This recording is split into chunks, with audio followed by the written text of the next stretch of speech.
Oke, kita buka satu ayat ya. Ini yang sudah sering kita bahas, kita ulang kembali ya. Kita bacain aja ya. Oke, Boleh, Pak. Boleh. kita akan belajar sama-sama. Hidup itu berat ya. Ini cerita bagaimana Ayub itu sedang bergumul sama teman-temannya, bergumul tentang Tuhan ya. Kita baca. Bukankah manusia harus bergumul di bumi dan hari-harinya seperti hari-hari orang upahan? Ada yang tahu artinya apa?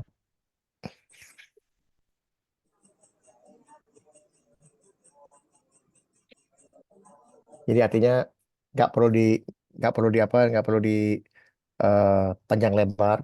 Ini sudah jelas bahwa manusia itu hidupnya benar-benar terus bergumul di bumi. Entah itu bergumul dalam dalam kehidupan hari-hari, atau bergumul di dalam keluarga, atau bergumul di dalam keuangan, bergumul di dalam kesehatan ya. Dan zaman sekarang ini dua yang paling sering di apa dikonsentrasikan, yaitu bergumul di dalam keuangan dan bergumul di dalam kesehatan ya. Ini yang paling sering orang zaman sekarang bergumul, entah itu dia sedang membutuhkan keuangan atau membutuhkan kesembuhan ya. Dan ini terjadi kepada setiap manusia, semua manusia ya.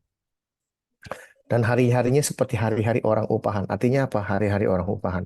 Hari-hari orang upahan ini kalau kita baca lagi di ayat kedua, tertulis di ayat kedua, seperti kepada orang-orang upahan yang menanti-nantikan upahnya. Jadi hari-harinya seperti hari-hari orang upahan itu artinya eh, hidupnya itu suatu hari nanti semua orang pasti mengalami yang namanya kematian. Betul? Setuju ya? Iya, betul. Pasti mengalami kematian. Setuju. Jadi dia seperti menantikan upahnya. Upah apa? Kalau dalam kesehatan mungkin upahnya adalah kesembuhan. Atau kalau dalam masalah keuangan dia mendapat untung atau mendapat berkat ya. Tapi yang pada hakikatnya semua orang, mau kaya mau miskin mau pes mau sehat mau sakit, akan menerima upah, yaitu upah dosa ialah apa? Maut. Maut ya, maut. Roma 6 ayat 23. Jadi itulah yang harus kita pikirkan. Kalau kita akan menghadapi maut suatu hari nanti, kita akan menghadapi maut. Pertanyaannya, apa yang harus kita lakukan terhadap maut itu sendiri? Ya, apa yang harus kita lakukan terhadap maut itu sendiri? Sebagai orang Kristen ini, kadang-kadang kita suka takut sama maut. Tapi Yesus mengajar kita terbalik. Kita nggak boleh takut sama maut. Bahkan ayat terpendek di dalam Alkitab ya, ayat terpendek dalam Alkitab. Ada yang tahu ayat terpendek di dalam Alkitab apa? Dan Yesus menangis. Oke, ada lagi yang lain? Apa? Hah? Di mana? Kita baca. Bintang. Lipan. 2 Korintus 10 kalau nggak salah. Oh bukan, berarti 1 Korintus. Ya. 15. Oh, oh. Nah, kebangkitan Kristus ya, 1 Korintus 15. Ini ayat yang pendek juga ternyata dikatakan. Ayat mana tuh? Nah ini. Musuh yang terakhir yang dibinasakan ialah adalah apa ini? Maut. Maut. Maut. Jadi Yesus datang ke dunia ini tugasnya adalah membinasakan maut. Ingat ini. Ya. Kalau Yesus datang ke dunia ini untuk membinasakan maut, artinya apa? Ada yang tahu? Mengapa dia harus membinasakan maut? Supaya manusia bisa memperoleh hidup yang kekal. Memperoleh hidup yang kekal, ada di mana ayatnya? Yohanes. Yohanes 3 ayat 16, betul? Semua orang Ya, betul. hafal. Semua orang hafal ya. Nah ini, kalau kita baca Yohanes 3:16, banyak orang nggak ngerti maksudnya apa. Ya. Jadi sekarang kita belajar pelan-pelan. Ya, jadi supaya nggak terlalu berat. Ya. Yohanes 3 ayat 16. Ya. Karena begitu besar kasih Allah akan dunia ini, sehingga ia telah mengaruniakan anaknya yang tunggal, supaya ya setiap orang yang percaya kepadanya tidak binasa.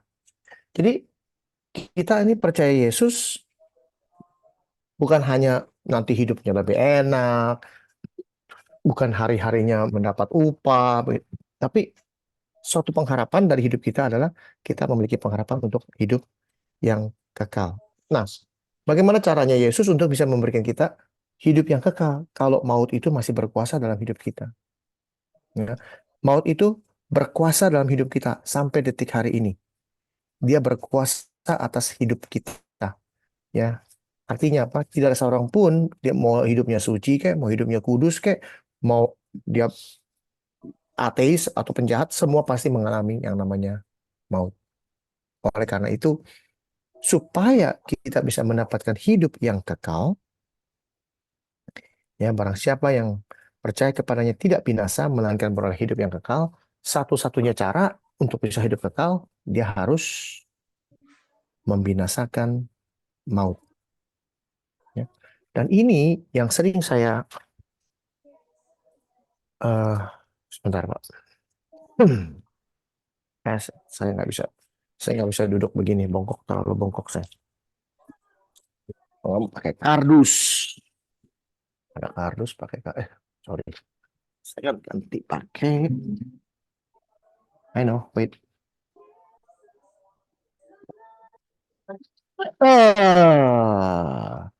Why don't you open it? That's fine. Sorry. Now that's better. Lebih tinggi, lebih enak. Sorry ya. Jadi sampai mana? Bagaimana caranya Yesus bisa memberikan kita hidup yang kekal, sedangkan maut masih berkuasa. Nah, musuh yang dibinasakan adalah maut. Ini kalau kita bicara mengenai bagaimana Yesus membinasakan maut, artinya dalam hidup kita, kalau kita sudah percaya kepada Kristus, kita takut apa lagi dengan maut? Ya, kita nggak perlu takut dengan maut. Ya. Karena Yesus sudah membinasakan maut. Kita lanjut. Tadi seperti budak merindukan naungan, seperti kepada orang upahan menantikan upahnya. Demikianlah dibagikan kepadaku bulan-bulan yang sia-sia, dan ditentukan kepadaku malam-malam penuh kesusahan. Ini sebuah kenyataan hidup, bahwa dalam hidup kita melewati hari-hari, melewati bulan-bulan, melewati tahun-tahun yang sia-sia. Dan ini sesuai dengan pengkhotbah. Segala sesuatu di bawah kolong langit ini semuanya sia-sia. Ya, itu sesuai dengan pengkhotbah. Jadi dan ditentukan kepadaku malam-malam penuh kesusahan. Ya, banyak orang hidupnya kadang-kadang malam-malam suka nggak bisa tidur. Ya, entah apa yang dipikirkan kita nggak tahu. Sepertinya dia punya masalah banyak, punya gimana gitu. Ya, tapi kadang-kadang kita ini sebagai orang Kristen suka begini ya. Kayak saya gitu ya, saya suka memberikan semangat, memberikan harapan kepada teman-teman sebagai orang Kristen untuk bisa tidak berpikir tentang masalah dalam hidup. Tapi kadang-kadang orang suka berpikir, Bapak nggak tahu Pak kesusahan saya. Bapak nggak tahu kalau saya tuh susahnya gimana. Bapak cuma ngomong doang. Coba Bapak ngalamin hidup saya. Kira-kira begitu. Ya, betul ya? Kira-kira gitu ya.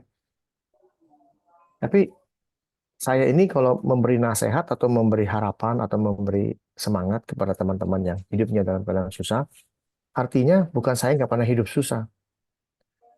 Saya ini dari muda sampai hari ini boleh dibilang hidupnya susah. Ya, benar susah. Tapi pada saat saya mengenal Kristus dengan benar, kesusahan hidup saya itu menjadi bagian hidup saya yang saya syukuri. Kenapa? Dalam kesusahan itulah mujizat Tuhan nyata dalam hidup saya. nyata ya. Kadang-kadang nggak bisa tidur malam-malam, aduh besok mesti bayar uang sekolah. Malam-malam kadang-kadang suka mikirin, aduh ini kredit card udah mesti bayar, uangnya nggak ada gimana. Malam-malam suka mikirin, aduh mau bayar rumah gimana ya, mau bayar air sekarang naik, bayar listrik naik, bayar gas naik gitu kan. Ini kadang-kadang suka mikir, kalau gas naik, sedangkan setiap bulan saya punya budget segini, tiba-tiba ada kenaikan, waduh gimana ya.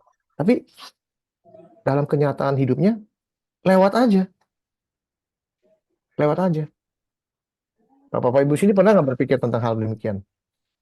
Tidur nggak usah tidur, gara-gara gara-gara ya penyakit lah, gara-gara masalah keuangan, masalah keluarga. Kadang-kadang suka-suka misalnya nih, terutama istri-istri ya, istri-istri kalau nungguin suami belum pulang, kadang-kadang suka gimana ya? Ini kemana sih suami gue? Biasa pulang jam segini, sekarang belum pulang kan gitu. Ya, pernah nggak kira-kira berpikir gitu Bapak Ibu atau ibu-ibu sekalian? Pernah nggak mikirin suaminya belum pulang? Sering. Pernah? Hah? Sering. Pertanyaannya adalah pada saat suami belum pulang, pikirannya positif atau negatif banyaknya?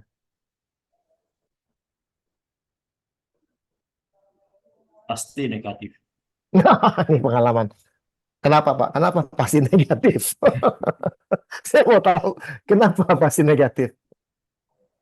Ya, pergi sebentar, kok lama ya? Padahal sebentar. Bilangnya sebentar, tapi udah 3 jam belum belum pulang gitu, ya kan? Nah, itu. Jadi betul nggak Ibu Ayu? Setuju nggak? Pasti pasti negatif. Negatif Atau dan khawatir, Pak. Bisa jadi. khawatir? Khawatir udah pasti saya tahu Ya. pasti. Tapi masalah pikiran negatif itu kan macam-macam Pak negatifnya. Nah ini Nggak selalu, nggak selalu. kenapa? Tidak selalu negatif. Tidak selalu negatif. Kadang-kadang khawatir juga terjadi apa-apa. Oh ya, kalau khawatir tidak apa-apa itu semua ibu-ibu pasti. Tapi kalau ada ibu-ibu yang negatif, ini kemana nih? Ini nyantol sama siapa nih? Ya kan? Kira-kira gitu, ya kan? Nah itu eh, harus kita yakini, apalagi kalau kita sudah percaya kepada Tuhan. Suami kita di luar itu kita tidak bisa atur. Setuju? Kalau suami sudah di luar rumah, kita tidak bisa atur dan kita nggak tahu dia ngapain. Setuju? Setuju. Kecuali dimasukin ke kantong. Kecuali dikandangin. Pertanyaannya adalah bagaimana caranya kita bisa bebas dari pikiran yang bukan-bukan, khawatir tentang suami kita di luar sana. Caranya gimana?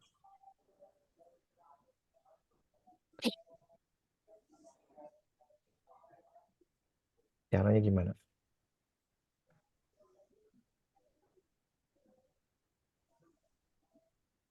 Dari 12 murid Yesus, yang punya istri siapa? Terus, Petrus. Pertanyaannya, pada saat Petrus meninggalkan rumah untuk mengikut Kristus, istrinya gimana tuh? Gak pulang lagi loh. sampai sakit panas, Pak ya. Sampai sakit panas. Nah itu, ya itu namanya zaman sebagai istri. Kadang-kadang kalau melihat suaminya sudah siap mental untuk melayani Tuhan, ya istri diciptakan Tuhan sebagai penolong. Istri diciptakan Tuhan sebagai penolong.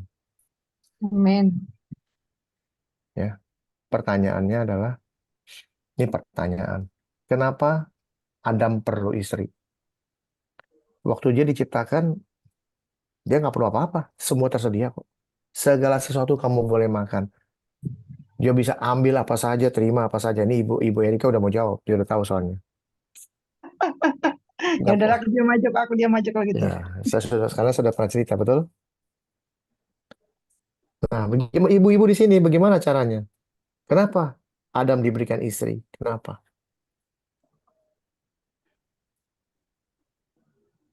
Ada tahu? Kenapa Adam diberikan istri? Tidak baik engkau seorang diri. Aha. Tidak baik, dikatakan tidak baik apabila Adam seorang diri. Aku akan membuatnya seorang penolong baginya. Pertanyaannya, apa hanya penolong? Penolong yang sepadan. Menolong sepadan. Apa itu yang menjadi tujuan utamanya? Kalau kita pikir baik-baik dari cerita ini adalah Adam hanya menerima. Sifatnya hanya menerima, menerima, menerima, menerima. Menerima saja dia. Semua kan sudah ada. Dia cuma bisa menerima. Wah, Pak Freddy bangun. Aduh, puji Tuhan. Jadi bisa ngikut. Cuma bisa menerima, tapi tidak bisa memberi. Dia tidak bisa memberi. Oleh karena itu, Tuhan mau memberikan pasangan yang sepadan. Sehingga dia bisa memberi, bukan memberi macam-macam, tapi memberi kasihnya. Karena apa? Karena Allah adalah kasih. Jadi suami-suami harus memberikan kasihnya. Karena apa? Dia sudah mendapat kasih daripada Tuhan. Dan dia harus salurkan kasih itu kepada orang yang sepadan dengan dia. Dalam hal ini, orang yang paling dekat, yang satu daging dengan dia adalah istrinya sendiri. Setuju? Bagaimana kita bisa mengasihi orang lain, tapi kita tidak mengasihi istri sendiri? Itu penting sekali. Ya. Jadi, supaya laki-laki itu bisa memberi kasih, jangan nerima saja, tapi memberi kasihnya kepada istrinya. Itu tujuan utama Tuhan menciptakan perempuan supaya Anda bisa apa namanya eh, bisa menikmati apa itu namanya kasih. Kalau dia cuma terima, terima, terima, dia nggak tahu arti kasih, arti memberi, dia nggak tahu. Tapi pada saat ada orang yang sepadan dengan dia bisa memberi. Maka diberikanlah nama kepada inilah perempuan. Dia berikan kasihnya. Dan sebagai istri yang sifat atau tugas utamanya adalah sebagai penolong, istri menerima kasih itu daripada suaminya. Dia juga tidak boleh terima doang, tapi dia harus menyalurkan apa yang dia terima kepada suaminya berupa pertolongan. Sifat istri adalah sebagai penolong. Itu harus diingat. Jangan dibalik. Ya, jangan terbalik. Suami memberikan kasihnya semuanya kepada istri, tapi istri memberikan pertolongan. Oleh karena itu, kenapa istri atau wanita diciptakan sebagai second creation? Kebanyakan second creation itu lebih kuat. Hanya wanita yang bisa mengandung 9 bulan. Laki-laki disuruh mengandung, jangankan mengandung, suruh gendong bayi di dalam perut 9 bulan, mati dia. Dia tidak didesain sama Tuhan untuk menggendong bayi 9 bulan, tapi wanita bisa menggendong di dalam perutnya 9 bulan itu bayi. Ya, di sini siapa yang pernah hamil? Rasanya makan kenyang melulu, betul? Karena perutnya gemuk, perutnya gendut, karena isinya anak. Dibawa-bawa 9 bulan. Oleh karena itu, wanita itu biasanya punya fisik lebih baik dan lebih kuat daripada pria. Itu yang namanya kasih. Oke? Jadi, demikianlah bulan-bulan yang sia-sia. Jadi hidup kita sia-sia, kata pengkhotbah. Ya. Bila aku pergi tidur, maka pikirku, ini Ayub selalu ngomong nih, maka pikirku, bilakah aku akan bangun? Di sini siapa yang pernah berpikir, hari ini saya tidur nih, enak-enak tidur, kepikir nggak? Jangan-jangan saya nggak bangun lagi. Pernah nggak kepikir gitu? Kalau saya nggak bangun lagi gimana ya? Bayangin. Ayub pernah berpikir, ini orang udah segala-gala ada loh. Tapi karena penyakit lah, anaknya mati lah, kekayaan habis, dia berpikir, dia nggak bisa tidur. Dia malam tidur, dia takut melek-melek, nggak bisa melek lagi. Alias goodbye. Ini jelas loh perkataannya, nggak perlu diartiin yang aneh-aneh. Bila aku pergi tidur, maka pikirku, bilakah aku akan bangun? Bayangin, dia bilang apa? Kepikiran, saya mati enggak ya? Saya mati enggak ya? Saya takut mati nih orang. Tapi malam merentang panjang. Malam itu panjang, tidur 8 jam. 8 jam mikirin apa? Mikirin, saya bangun enggak ya? Saya bangun enggak ya? Bayangin. Aku dicekam oleh gelisah sampai pagi, sampai dini hari. Jadi dia dicekam oleh kegelisahan hidup. Merentang itu apa? Apa? Merentang, tetap. Tapi malam Merentang itu kayak apa ya bilangnya ya? Stretch, berat. stretch, merentang panjang. Jadi malam tuh panjang banget. Ya. Ya, bayangin Pak, malam-malam nih mau tidur jam 10 misalnya. Tidur 8 jam. Pernah ya naik pesawat lebih dari 5 jam pernah ya? 10 jam terbang. Itu 1 jam lama nggak nyampe-nyampe. Itu bisa kita ambil capekannya itu pada waktu kita mau tidur. Nggak tidur-tidur loh beneran. Ada nggak contohnya? Ada. Teman saya sendiri. Teman SD, SMP, SMA saya. Orang kaya loh. Orang berduit loh. Nggak main-main berduit itu. Wah, kaya lah. Kaya sekali lah. Saya nggak perlu sebut nama. Ini orang kaya sekali. Suatu hari ketemu saya. Bro, gini, gini, gini, gini. Saya lihat di badannya tinggal tulang. Kurus kering. Dulu orangnya bagus. Ya, kayak saya ganteng. Jadi tulang kering, tuh, kurus kering gini masih ganteng. Gitu loh. Oh, saya ganteng. Sombong banget. Jadi, saya lihat dia kurus banget. Saya bilang, bro, lu sakit apa, bro? Ini orang kaya nggak main-main loh. Ini kaya minta ampun loh. Keturunan orang kaya, benar-benar keturunan orang kaya. Bayangin, dia cerita. Lu tahu dong, bapak gue mati. Tahu. Bapak lu mati kan lagi main golf di Chungguo, di China, main golf. Tidur, nggak bangun lagi. Beneran, bapaknya meninggal lagi tidur. Ya. Ternyata diselidikin sakit jantung. Jadi habis main golf, pulang ke hotel, tidur, meninggal. Istri ada di hotel, bangunin nggak bangun-bangun. Selesai. Nah, teman saya ini punya saudara alias yang bapaknya ini punya anak 3. Eh, 3 kali. 4 atau 3 ya? Ya, 4. 4 anak. Gara-gara bapaknya punya sakit jantung, anaknya diperiksa ke Singapura, dokter pribadi di Singapura. Dari 4 anak, dari 4 anak, cuma dia yang nyangkut ada sakit jantung. Dari 4 anak, sakit jantungnya nurun ke teman saya. Beneran ini terjadi. Saya nggak cerita bohong-bohong, nggak cerita main-main. Ini kejadian. Dan lucunya lagi, sakit jantungnya dia, sakit jantung baru yang belum pernah ada. Jadi ini pertama kali dokter melihat bahwa ada sakit jantung baru di dalam badan dia. Aduh, saya bilang, sakit jantung apaan tuh? Lu tahu nggak? Manusia itu, ini kira-kira begini pemikirannya. Saya lupa aja ngomongnya gimana. Tapi pemikiran gini, jantung manusia itu eh, apa namanya? Kan begini, apa ya? Detaknya tuh bukan begini dua begini, tapi tep tep apa gimana? Tep gitu ya, kalau nggak salah jantungnya. Misalnya jantungnya detaknya kiri kanan kiri kanan kiri kanan. Kalau dia abnormal, terbalik, ntar kiri ntar kanan ntar kanan ntar kiri begitu. Abnormal, jantungnya nggak normal. Dan jantungnya itu nggak bisa dideteksi dengan mata, cuman bisa dideteksi dengan mesin bahwa jantung lu nggak normal, jantungnya nggak normal, nggak bisa dilihat dengan mata, cuman bisa dideteksi pakai mesin.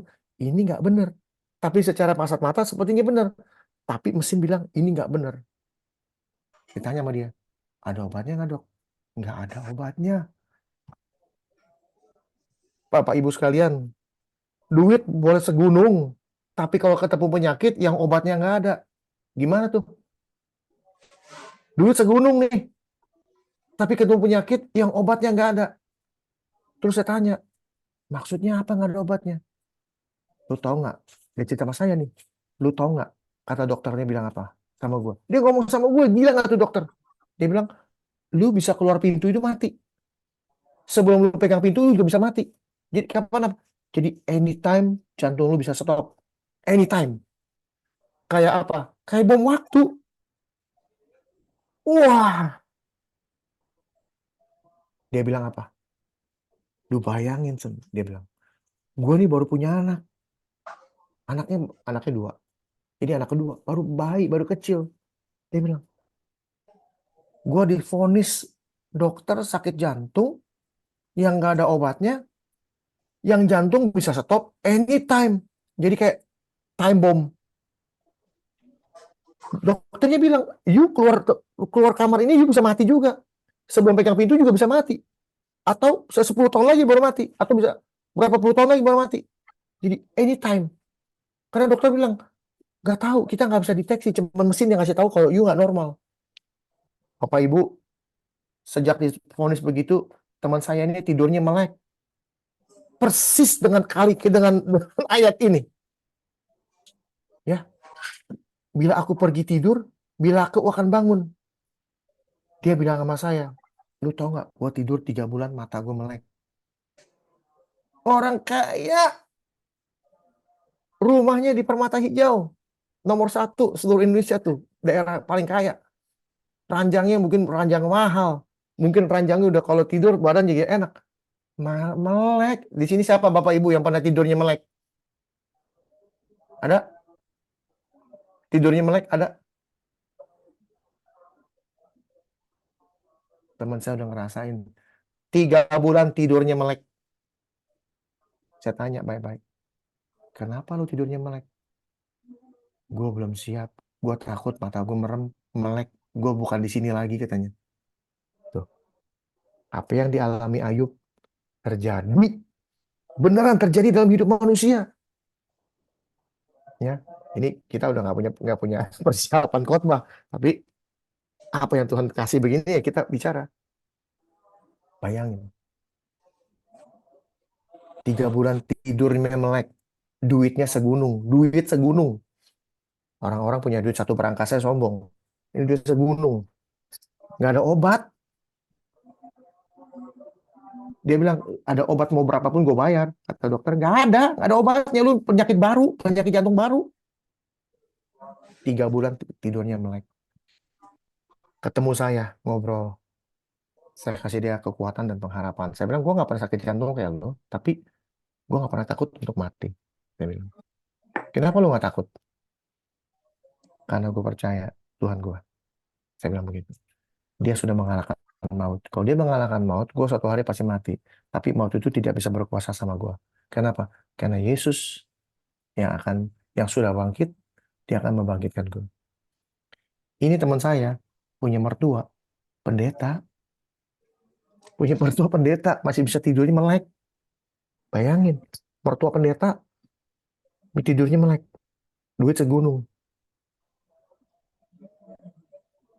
Saya bilang sama dia, lu teman gue dari SD, SMP, SMA. Emang lu waktu SD penyakit jantung lu baru nongol sekarang? Kan enggak, ini kan bawaan, genetik. Lu kalau mestinya jalan, saya bilang, kalau lu mesti jalan sekarang. Waktu SD lu udah jalan. Juga kalau memang lu harus jalan SMP, SMP udah jalan. SMA juga lu jalan. Bahkan tuh sekolah di Amerika lu udah jalan. Lu kan nggak pernah tahu kalau lu punya penyakit gini. Betul? Iya. Maka dari itu, saya bilang, normal-normal aja hidup. Jangan takut. Lu kan sudah percaya Tuhan. Ya. Tapi gimana nanti kalau gua nggak ada, anak istri gua siapa yang jaga? Gua kasih tahu lu. Tuhan tuh bukan Tuhan yang sembarangan. Kalau lu percaya sama Tuhan yang lu sembah itu, dia nggak akan membiarkan istri dan anak-anak lu terlantar. Saya bilang begitu. Akhirnya saya ketemu dia hampir seminggu bisa 2-3 kali. Dia merasa ngobrol sama saya cocok. Ya. Dia pernah ngomong sama saya, sebenarnya teman yang paling baik gue tuh lu, katanya. Gue bilang, kenapa? Lu jangan pikir jadi orang kaya itu enak. Dia bilang begitu. Jangan lu pikir jadi orang kaya enak. Duit lu banyak, kenapa nggak enak? Banyak orang datang ke gue tuh nggak jauh-jauh. Ujung-ujungnya duit. Tapi kalau lu lain, dia bilang, kenapa? Kalau lu, gua macam-macam lu tinggal. Karena lu dulu nih, saya pernah ngomong sama dia waktu SMA. Saya bilang, lu jangan pikir lu kaya, lu bisa macam-macam sama gua bilang. Gua kehilangan teman kayak lu satu, jangan satu. 100 nggak bikin gua susah. Saya gituin, saya bilang gituin. Dia bilang dia masih ingat kata-kata itu, dan dari situ dia bilang, kayaknya teman gua satu-satunya cuma lu. Dia bilang, sekarang lu kasih gua pengharapan, kasih gua penghiburan. Jadi setiap hari, waktu itu saya kerja di Indonesia. Saya kerja di Indonesia, dia telepon, kita makan yuk. Ayo makan. Wah, orang kaya kalau makan yang jantungan saya dengar dia makan, jangan orang susah. Gue bilang, ini gue bayarin ya. Gue cuman bisa bayarin lu Kentucky Fried Chicken. Saya bilang, gue gak bisa bayarin lu yang aneh. Terserah lu dah lu mau bayarin gue apa. Tapi lu jangan bilang bini gue ya. Kenapa? Gue gak boleh makan KFC katanya. Udah tenang aja, makan aja sama gue. Jadi saya bayarin dia makan di KFC. Tapi kalau dia pergi makan sama saya, dia yang bayarin. Saya yang jantungan. Restoran-restoran mahal yang gak pernah saya masuk. Kira-kira gitu. Tapi karena dia punya uang ya saya gak pusing. Jadi dalam beberapa bulan ketemu saya ngobrol-ngobrol, saya membuat dia kuat. Akhirnya dia memberanikan diri tidur merem. Saya beri dia kesempatan untuk bisa berserah kepada Tuhan. Sampai hari ini masih hidup. Padahal kejadian itu udah 10 tahun lebih ada kali. Ya, sampai hari ini masih hidup orangnya. Ya, jadi orang kalau udah cekam, hutang lah, penyakit lah, beneran. Dan kita harus mengerti. Banyak orang Kristen nih ya, suka aneh-aneh. Pergi ke rumah sakit, ada orang sakit, udah nggak bisa bangun, udah tinggal tunggu mati. Ini orang Kristen pendoa, Bapak mau sembuh nggak? Ngomongin Bapak mau sembuh nggak? Atau Ibu mau sembuh nggak? Ayo. Kalau Bapak mau sembuh, Bapak harus percaya sama Yesus Kristus, pasti sembuh. Ya orang kalau udah digituin, ya sama percaya sama Tuhan. Kenapa? Orang yang sudah memati itu seperti orang terapung-apung di laut, kalau ada apa di atas, kayu, kayak apa, dia akan ambil supaya dia mau hidup. Apa aja tuh di atas dia. Dalam hal ini, kekristenan. Ada Yesus katanya, kamu bisa hidup. Itu pengharapan mereka. Pengharapan hidup. Tapi menurut saya orang Kristen tidak bijaksana. Maksa orang untuk percaya Yesus supaya sembuh. Nggak taunya mati juga. Itu tanggung jawab orang Kristen loh. Dia masa kecewa. Saya udah percaya Yesus katanya sembuh. Kok sekarang nggak sembuh? Di akhir hidupnya dia lepas Kristusnya. Jangan pernah berpikir orang itu percaya Yesus pada waktu matinya. Nah, Bapak ini sudah diselamatkan karena dia bilang sudah percaya Yesus. Padahal di akhir hidupnya, pada saat you keluar, dia nggak sembuh. Ngapain kau percaya Kristus? Katanya gue sembuh. Ternyata nggak sembuh. Mati juga. Ingat itu. Ya. Berengah dan abu menutupi tubuhku, kulitku menjadi keras selalu pecah. Ya, kira-kira nih kesedihan si Ayub ya rusak. Hari-hariku berlalu lebih cepat daripada torak. Torak itu apa ya? Bahasa Indonesia ada tahu nggak torak? Bapak-bapak, torak itu apa ya? Bisa bantu saya? Kerangka kepala. Oh ya, itu torak. Bukan itu tengkorak. Beda Bu, tengkorak sama torak. Hari-hariku berlalu lebih cepat daripada torak. Torak itu apa ya, Bapak Ibu? That's in English.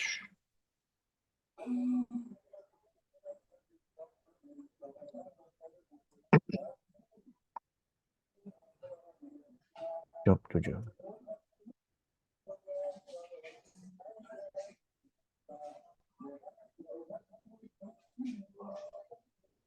Dada Pak Inggris, Pak Erik. Pak Erik, Kenapa? toraks itu dada. Dada ya? Iya. Dada ya? Coba lihat. Loh, kok nggak mau sih bahasa Inggris nggak keluar? Torak itu dada ya? Hari-hariku berlalu lebih cepat daripada torak. Dan berakhir tanpa harapan. Ini bicara orang sudah mau mati. Mereka berakhir tanpa harapan, artinya mereka hidup tanpa harapan. Ingatlah bahwa hidupku hanya berhembusan nafas, mataku tidak akan lagi melihat yang baik. Orang yang memandang aku tidak akan melihat aku lagi, sementara engkau memandang aku tidak ada lagi. Jadi, bagaimana ini ceritanya si Ayub sedang bersusah-susah hidupnya, karena dia diberikan cobaan yang begitu beratnya. Sebagaimana awan lenyap dan melayang hilang, demikian juga orang yang turun ke dalam dunia orang mati tidak akan muncul kembali. Artinya apa? Orang yang sudah mati nggak akan bisa bangkit lagi. Hanya Yesus satu-satunya yang bangkit dari kubur. Hanya Yesus satu-satunya bangkit dari kubur. Oh, Lazarus kan mati hidup lagi. Tentu, kita harus tahu rumusnya. Rumus orang yang hidup kembali itu artinya dia mati, dia hidup selamanya. Itu namanya dia bangkit. Tapi kalau dia mati, dia hidup, dia mati lagi, artinya itu tidak selama-lamanya bangkit. Kristus satu-satunya yang bangkit untuk selama-lamanya. Kalau orang-orang yang mati di dalam Alkitab dan bangkit lagi, ujung-ujungnya mereka mati lagi. Seperti Lazarus mati lagi. Ya. Ia tidak lagi kembali ke rumahnya dan tidak dikenal lagi oleh tempat tinggalnya. Artinya apa? Ini banyak orang berpikir tidak dikenal lagi oleh tempat tinggalnya. Berarti rohnya balik. No. Dia tidak lagi kembali ke rumahnya. Dia boro-boro roh. Ada orang bilang bisa pulang ke rumahnya rohnya. Nggak ada. Ini Alkitab jelas mengatakan nggak ada roh yang kembali ke rumahnya. Bahkan tempat tinggal aja udah nggak kenalin dia siapa punya. Kenapa? Tempat tinggalnya udah ditinggalin orang. Maksudnya gitu. Ya.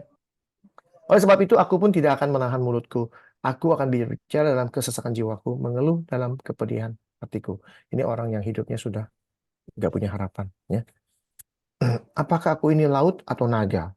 Sehingga engkau menempatkan penjaga terhadap aku. Nah, ini kalimat-kalimat apa analoginya Ayub. Ya. Apabila aku berpikir tempat tidurku akan memberi aku penghiburan dan tempat pembaringanku akan meringankan keluh kesahku, maka engkau mengagetkan aku dengan impian dan mengujud aku dengan hayal, sehingga aku lebih suka dicekik dan mati daripada menanggung kesusahanku. Bayangin, Tuhan memberikan dia apa? Pembaringan yang membuat dia keluh kesahnya jadi ringan, lalu Tuhan memberikan dia impian-impian yang hayal-hayal bagus, tapi buat dia bilang apa? Mendingan saya dicekek mati. Mendingan saya dicekek mati daripada menanggung susah. Ini susah hidupnya, garukin borok mulu kerjaannya nih, si Ayub. Aku jemuh, aku tidak mau hidup untuk selama-lamanya. Biarkan aku, karena hari-hariku hanya seperti hembusan nafas saja. Artinya apa? Orang ini udah tinggal tunggu mati. Hidupnya menapasnya doang. Dia tinggal nunggu napasnya lewat, karena badannya udah hancur. Udah borokan semua buat dia, buat si Ayub ini. Nah ini kalau dalam aplikasi kehidupan sehari-hari, kadang-kadang itu hidup kita tuh susah dulu. Ya, kalau lihat orang kaya kayaknya enak ya, punya ini, punya ono. Kadang orang ya suka bingung ya. Waktu dia susah, lihat orang kaya, kayaknya orang kaya itu enak hidupnya, nggak ada susahnya katanya. Kayaknya bisa jalan-jalan, bisa makan enak, punya mobil mewah, punya rumah mewah, ini ono. Tapi pada saat Tuhan kasih dia berkat, dan dia jadi orang kaya, makin susah hidupnya orang kaya ini. Makin susah. Bingung dia. Ada orang kaya yang hidupnya susah. Dulu saya waktu miskin, kok lebih ringan susahnya daripada saja sekarang jadi kaya. Ada nggak orang kaya yang hidupnya enak-enak doang? Nggak ada susahnya? Ada nggak? Ada nggak? Kira-kira ada nggak? Orang kaya yang hidupnya enak terus, nggak ada susahnya? Ada nggak? Ya, kecuali Pak Freddy deh. Pak Freddy saya rasa nggak ada susahnya. Tapi saya rasa Pak Freddy juga ada masalah hidupnya. Ada, pasti nggak mungkin nggak ada.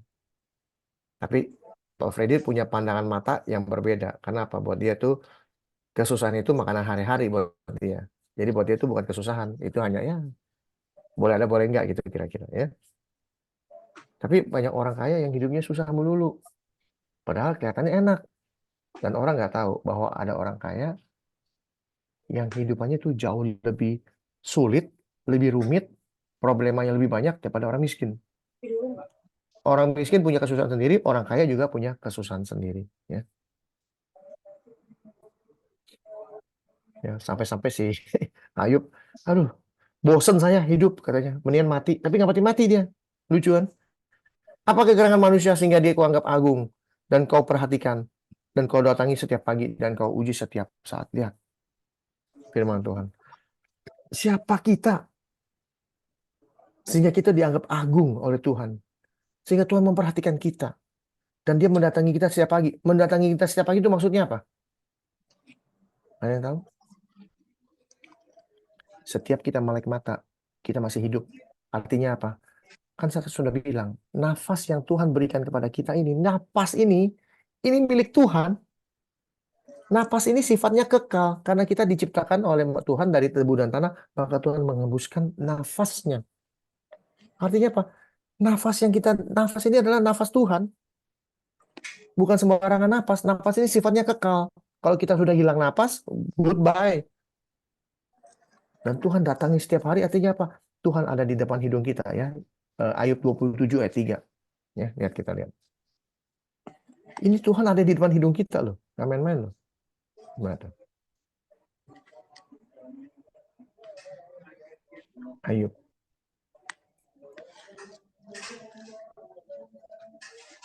27 ayat 3. Lihat ya. Kok Yohanes terus? Capek deh nih.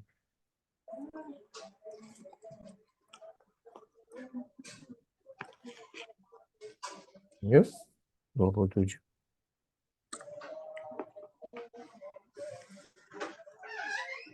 Nggak bener nih internetnya. Anyway, ayat 27:3, selama nafasku ada di dalam hidungku dan roh Allah ada di dalam hidungku, ya. Berarti ada Tuhan dalam hidung kita. Ini Tuhan selalu mendatangi kita setiap pagi. Kalau tidak didatangi Tuhan setiap pagi, sudah selesai kita hidupnya. Dan kau uji setiap saat. Lihat, Tuhan hanya menguji kita. Dia tidak pernah mencobai kita, ya. Yakobus 1, ya. Tuhan tidak pernah mencobai dan Tuhan tidak pernah dicobai. Ingat itu. Bila engkau mengalihkan pandanganmu daripadaku dan membiarkan aku sehingga aku sempat menelan ludahku. Kalau aku berbuat dosa, apakah yang telah kulakukan terhadap engkau? Ini komplainnya Ayub. Apakah aku berbuat dosa? Ya, penjaga manusia. Tuhan disebut sebagai penjaga manusia. Jelas ayatnya, ya. Mengapa engkau menjadikan aku sasaranmu sehingga aku menjadi beban bagi diriku? Ini komplain dari Ayub.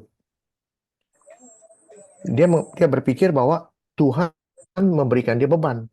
Tuhan memberikan dia masalah. Padahal bukan Tuhan. Iblis yang memberikan itu semua. Tapi dia pikir Tuhan. Ya. Dan mengapa engkau tidak mengampuni pelanggaranku? Pelanggaran apa lagi dari Ayub? Dan tidak menghapuskan kesalahanku. Karena sekarang aku terbaring dalam debu, lalu engkau mencari aku. Tetapi aku tidak akan ada lagi. Artinya mereka sudah mati. Di sini kita sangat menarik kalimat ini bahwa mengapa engkau tidak mengampuni pelanggaranku dan tidak menghapuskan kesalahanku. Dia nggak sebut dosa. Dia nggak sebut dosa. Kalau aku berbuat dosa, apakah yang telah kulakukan terhadap engkau? Ayub tahu bedanya dosa sama beda pelanggaran. Dia tahu bedanya kesalahan sama bedanya dosa. Dia bilang, dosanya saya apa? Kalau saya ada kesalahan atau pelanggaran, kenapa kamu nggak mengampuni saya? Masalahnya apa? Ayub beneran nggak punya salah dan nggak punya pelanggaran. Dari mana kita tahu Ayub nggak punya itu? Ya, kita lihat. Aduh, ini gimana ini? Ibu Ayu boleh bantu saya, Ibu Ayu? Ayub 1. Berapa, Pak? Ayub 1. Oke.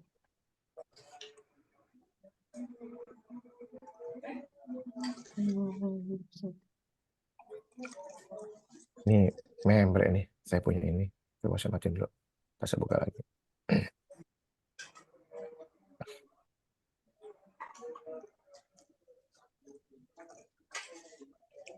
Ayat? Udah ya. Ke bawah, coba lihat. Dari mana kita tahu bahwa Ayub itu nggak punya salah? Terus ke bawah, Bu.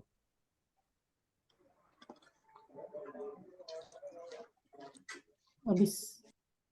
Habis. Enggak dong, Bu. Banyak kan ke bawah dia. Semua ayat. Sampai ayat 22. Iya, mana, Bu? Ini baru 5. Mana 22? Ini.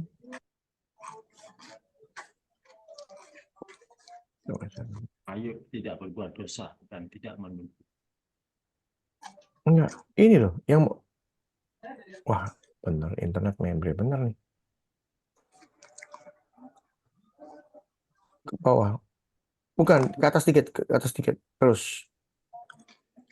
Ke atas.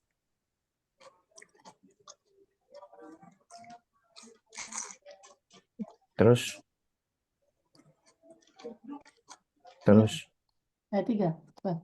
enggak, ayat 12, mungkin 12, coba lihat 12.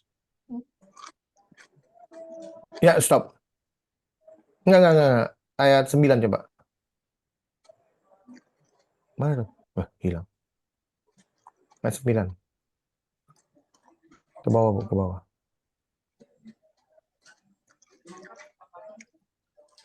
Internet saya ya. Ya, stop.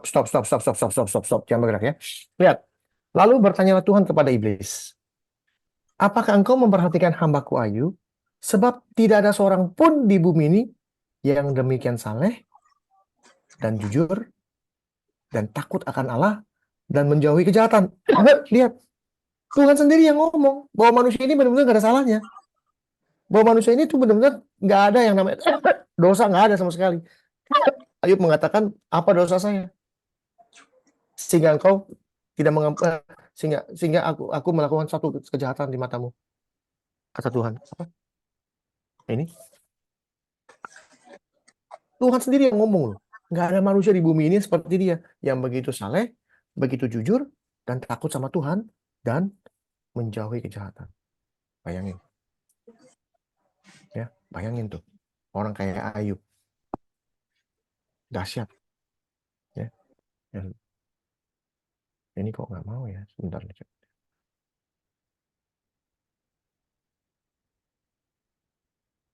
Oke.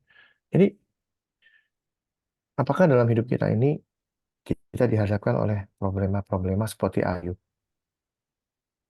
Ya. Jangan pernah berpikir kita hidupnya sudah benar, sudah saleh, sudah kudus. Setan tinggal diam. Enggak. Ya, enggak. Dia akan hajar kita habis-habisan. Pasti. Dia nggak mau ada orang itu yang benar di hadapan Tuhan, dia nggak suka. Ya. Tapi kita sebagai anak Tuhan, kita nggak perlu takut dan nggak perlu khawatir. Beneran, nggak perlu takut dan khawatir. Karena apa? Karena kita sudah tahu dia sudah dikalahkan. Bahkan maut dikatakan sudah dibinasakan. Oleh karena itu, ini sayang sekali nih saya punya Alkitab kok nggak jalan ya. Padahal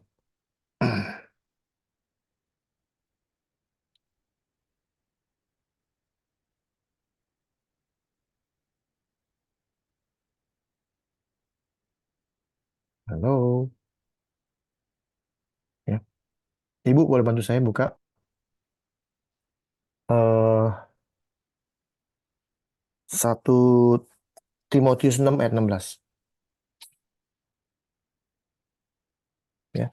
Dengan demikian, kalau Tuhan Yesus datang ke bumi ini untuk membinasakan maut, artinya Yesus itu ada di atas maut, bukan maut di atas Yesus. Ingat itu. Ya, 1 Timotius 6 ayat 16.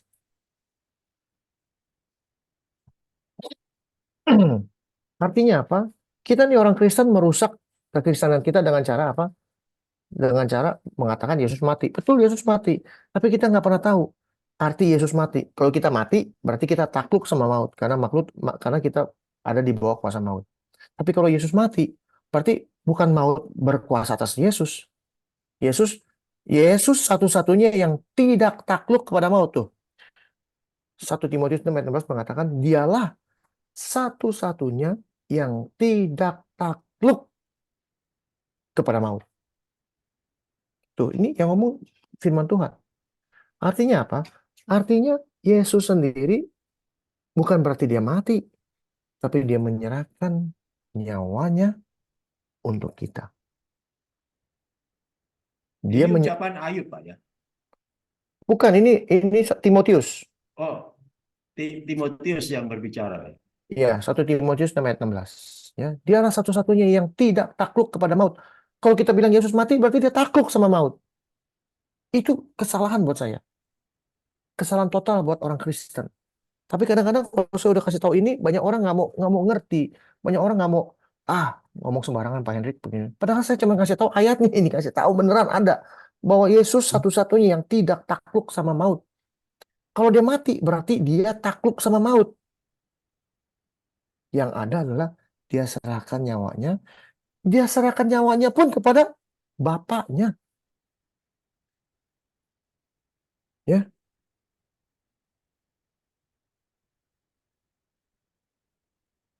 bentar. Yohanes ya.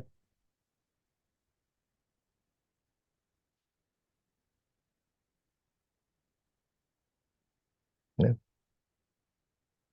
Coba buka Lukas 23 ayat 46. Lukas 23 ayat 46.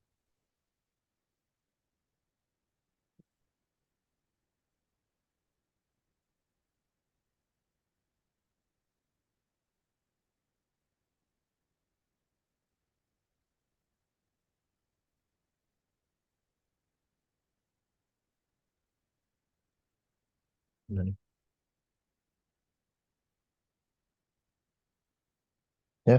Mana Lukas, Bu? Tolong, Bu. Nah, Lukas 23:46, waktu Yesus menyerahkan nyawa, dikatakan, lalu Yesus berseru dengan suara nyaring, "Ya Bapa, ke dalam tanganmu kuserahkan nyawaku, bukan ke dalam maut." Ini sebenarnya bahasanya jelas, nggak perlu saya puter-puter, nggak perlu. Yesus menyerahkan nyawanya kepada Bapaknya, istilahnya dititip nyawanya. Dengan memberikan nyawanya, artinya dia tuh nggak takut kepada maut. Dan maut itu dibinasakan. Tapi Yesus mati, betul Yesus mati dengan kacamata manusia. Ini manusia-manusia nih, murid-murid ngeliat Yesus mati. Secara manusiawi dia terlihat mati. Tapi murid-muridnya juga tahu dia bisa mati gara-gara dia menyerahkan nyawanya. Mereka juga tahu Yesus mati menyerahkan nyawanya untuk kita. Tapi kita orang Kristen bilang Yesus mati, dan Yesus mati. Kalau Yesus mati, itu berarti dia takluk sama maut. Tapi Yesus menyerahkan nyawanya. Dan dia berkuasa mengambilnya kembali. Buka Yohanes 10, 17, 18. Yohanes 10,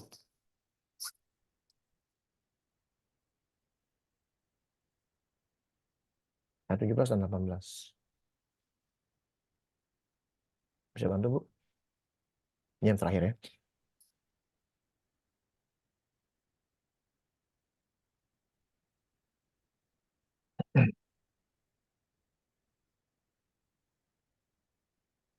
Ibu bisa bantu, Bu? Ayo. Ya. Yohanes 10, 17 dan 18.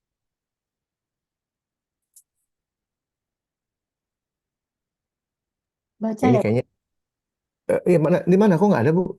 Di tempat Hmm? saya. Di tempat saya nggak ada kok. Oh ya? Iya, nggak ada. Bapak ada. Ah, ini. Lihat ya. Ayat 17 dan 18. Mana nih? Saya cuma lihat. Ah, ini dia. Bapak mengasihi aku, oleh karena aku memberikan nyawaku untuk menerimanya kembali. Banyak orang Kristen berpikir, Yesus mati, lalu dia dibangkitkan, ya, lalu naik ke surga. Padahal, dia untuk menerima kembali. Kayak dititip nyawanya. Tidak seorang pun mengambilnya daripadaku. Nggak ada orang pun yang bisa ngambil. Maut juga nggak bisa, karena di atas maut dia. Dia tidak pernah takluk kepada maut, melainkan aku memberikannya menurut kehendakku sendiri. Artinya apa? Yesus bisa memberikan nyawanya kepada Bapaknya, kehendak sendiri. Bukan Bapaknya yang ngambil, bukan. Dia bisa ngambil, dia bisa bisa kasih, bisa ngambil. Terserah saya. Kayak saya nih misalnya, mau ke ATM, saya yang taruh duitnya, saya ngambil sendiri. Terserah, bebas. Aku berkuasa memberikan, dan aku berkuasa mengambilnya kembali. Dan itu tugas yang kuterima dari Bapakku. Lihatin, tugasnya itu. Ya, jadi kita jangan sampai salah mengerti Yesus mati, Yesus mati. Tapi Yesus bukan mati. Dia terlihat mati oleh kacamata manusia. Tapi dia menyerahkan nyawanya untuk kita semua. Supaya apa? Supaya terlihat manusianya mati dan bisa bangkit kembali. Kalau dia bisa membangkitkan dirinya sendiri atau mengambil nyawanya kembali, kita pun bisa diberikan hal yang sama. Karena apa? Karena ada Kristus di dalam hidup kita. Itulah pengharapan. Betapa sulitnya hidup kita, betapa nggak enaknya hidup kita. Tapi apabila kita memiliki pengharapan itu, kita sudah tidak takut apa-apa lagi. Maka firman Tuhan mengatakan, mengapa kamu khawatir? Apakah khawatir itu bisa menambahkan titik-titik hidupmu? Apakah titik Sehasta. sehasta itu cuma sejengkal. Ya. Apakah dengan berkhawatir hidupmu bisa menambah hidupmu sejengkal? No. Contohnya teman saya yang kaya tadi. Dengan uang yang banyak, hidup khawatir apa bisa menambah hidupnya? No, dia tahu. Dia tahu anytime. Maka tidurnya melek. Bayangin, Pak. Tidur melek 3 bulan, Pak. Ayo dah, kita lihat. Siapa yang pernah ngerasain tidur melek 3 bulan? Teman saya sudah. Oke, itu dari saya. Entah kenapa kita bicara mengenai Ayub ke-7, mengenai hidup itu berat, tapi Tuhan melihat kita, dan Tuhanlah penjaga kita. Kalau kita sadar Tuhan penjaga kita, takut apa?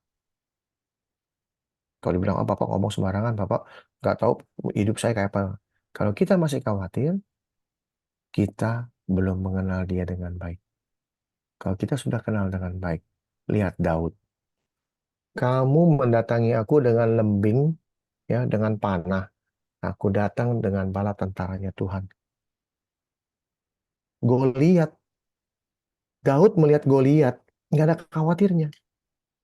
Tapi Goliat lihat Daud, khawatir.